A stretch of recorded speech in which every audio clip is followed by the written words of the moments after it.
Hi అండి, welcome back to my channel. ఈ రోజు అయితే నవరాత్రులలో 3వ రోజు కదా. నేనైతే బయటకు వచ్చేసి దేవుని కోసం అయితే పూలు అయితే కోసుకుని తర్వాత దేవునికి అయితే పెట్టేసిన. ఇప్పుడైతే నైవేద్యంగా అయితే కొబ్బరి అన్నం చేద్దామని అయితే అనుకుంటా ఉన్నా.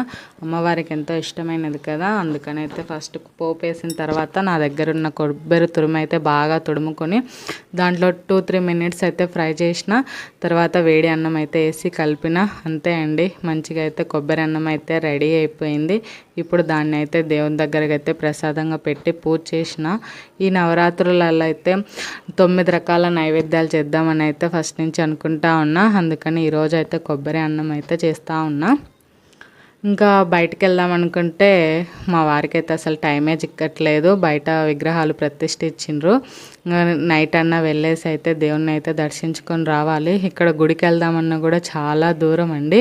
వీడియో నచ్చితే లైక్ చేయండి, అలాగే సబ్స్క్రైబ్